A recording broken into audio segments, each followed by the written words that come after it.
Hey everyone, welcome to Suspicious Pickle Gaming. Today we are going to look at a brand new iOS game, completely unique, called Fantasia. Now listen, this was created by the guy who created, I think it was Final Fantasy IV, probably his last work. I hope Apple releases this to other people because I think it'd be almost selfish of them to keep it for themselves. Um, what we're going to do here, I'm going to start the configuration menu. Obviously, pretty normal stuff, message speed, how fast it displays. You have your music. I'm going to keep the sound effects off because they get a little. We got a couple places we got to go. Animations frame rate is 60, and the default configuration 60. Obviously, if your device is a little weak, I'm going to go to one of my games in progress. Now, look, guys, I normally go 20, 30 hours before I kick out a game. This game, I can't wait. This is your standard old school RPG with a really totally cool new take. What we're going to do here is I'm going to run around. I'm going to turn something off here, okay? And what we're going to do is we're going to run around and we're going to find a battle.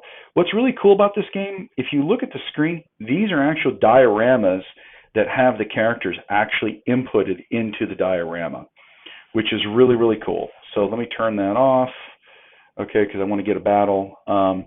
And so what's really cool is that this game here, I mean, you run around and you say, ooh, is there something in that behind that diorama?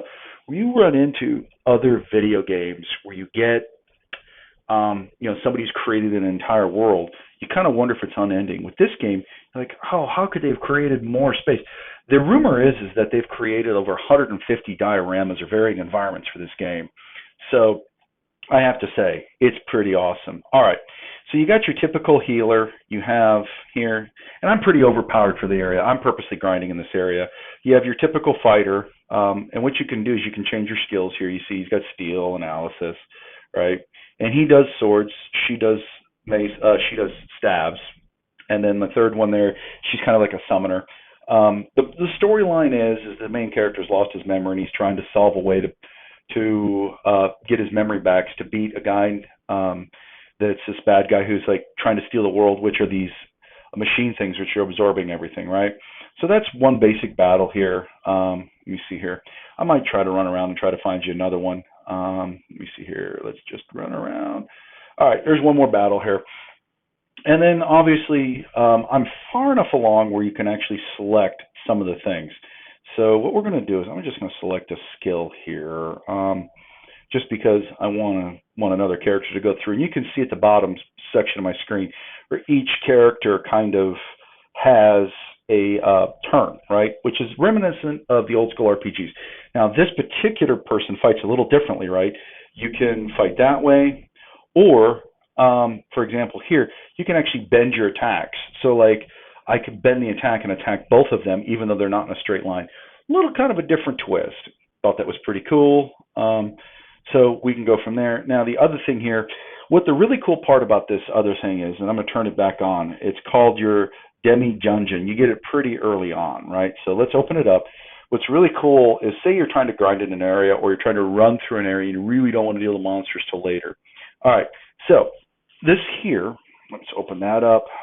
It's going to take you to another dimension where you're going to kill all these guys. Now, it has a limit of 30 monsters. But what it can do is now you get all this boosts, right? So this guy here, I've got a skill strike called Slash, right? So I'm going to go ahead and use it because I want to kill those two key orbelings. I'm actually after what they drop. So I'm trying to one-shot them because they have been known to run around. So, but I'm going to use this as an example of how to bend my attack.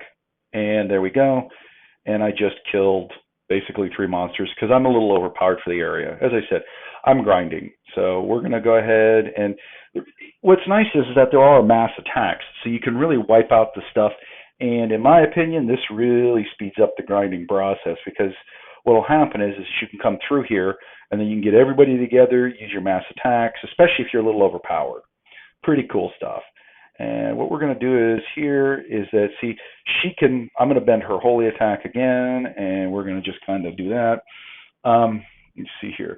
The other thing is this one here, because her fighting style is a little different, I can bend her attack as well. So What I found the advantage is if you're trying to kill like healers, there's one particular group called the Cinderella Try 3 or something or other. They're kind of a pain in the butt. And if you don't kill the healer, you'll never, and he's what, way in the back, you don't kill him, guess what? You're going to be like attacking forever. Not much fun. So what we're going to do here is we're going to go ahead and clean that up. I will say, don't get frustrated with the game. You have to advance the storyline about 10 hours in order to get the warp function. Warp function's pretty cool, where you can basically warp to anywhere you just were or where you've memorized. So, like here, I'm just going to go to the City of Water, and in here, like you can see there's a list of places that you can warp to. And as you're running around, it'll tell you, oh, you can warp to here, you can warp to there, memory place. So, like, you've got a deserted area here. This is another area that I actually have to go grind in, is in this area here. So you can do that, or the warping device is actually pretty fun. Actually, I had a lot of fun with it.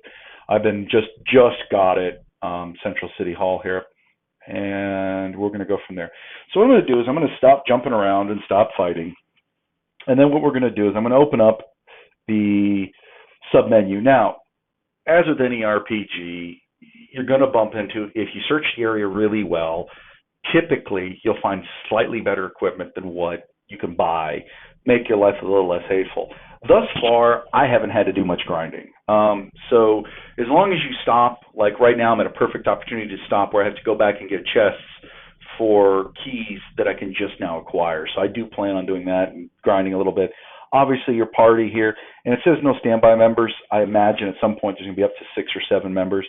Then you got your equipment here. You have what's called auto-equip here, and this is like the best. But let's just say, okay, I'm just going to use this as an example. I'm going to equip that, right?